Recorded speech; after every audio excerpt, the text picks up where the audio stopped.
He pondered. All the time he was with Geluk, he had tried to learn from him, tried to understand what the wizard was telling him.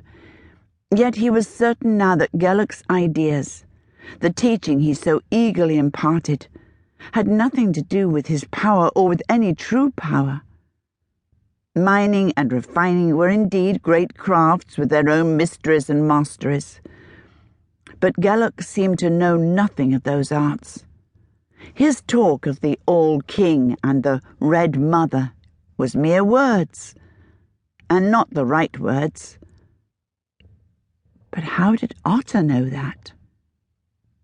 In all his flood of talk, the only word Geluk had spoken in the old tongue, the tongue of which wizard's spells were made, was the word Turus. He had said it meant seaman.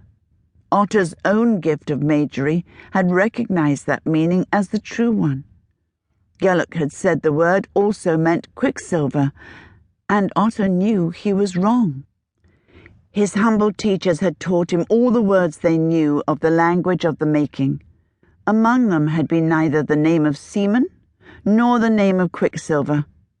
But his lips parted, his tongue moved. "Oh, Yazur," he said.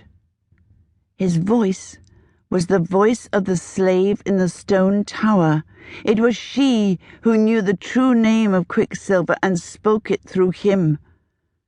Then for a while he held still, body and mind, beginning to understand for the first time where his power lay. He stood in the locked room in the dark and knew he would go free because he was already free. A storm of praise ran through him. After a while, deliberately, he re-entered the trap of spell bonds, went back to his old place, sat down on the pallet and went on thinking. The prisoning spell was still there, yet it had no power over him now. He could walk into it and out of it, as if it were mere lines painted on the floor. Gratitude for this freedom beat in him as steady as his heartbeat.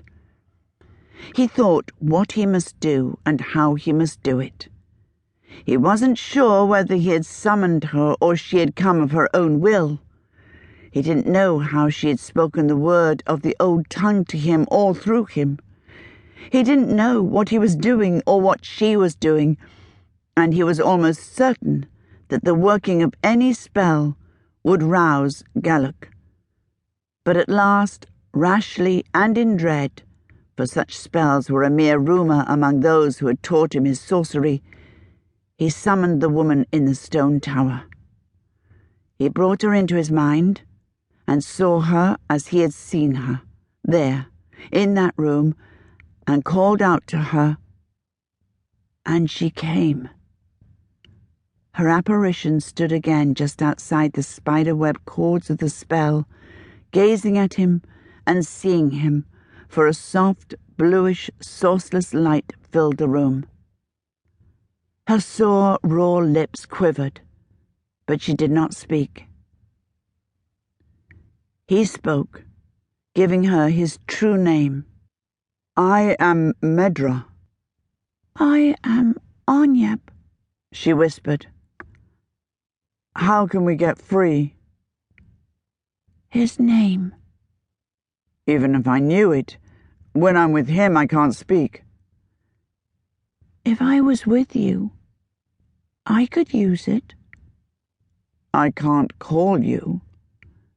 "But I can come," she said. He looked round and he looked up. Both knew that Geluk had sensed something, had wakened. Otter felt the bonds close and tighten and the old shadow fall. "I will come, Medra," she said. She held out her thin hand in a fist, then opened it, palm up, as if offering him something. Then she was gone. The light went with her. He was alone in the dark. The cold grip of the spells took him by the throat and choked him, bound his hands, pressed on his lungs. He crouched, gasping.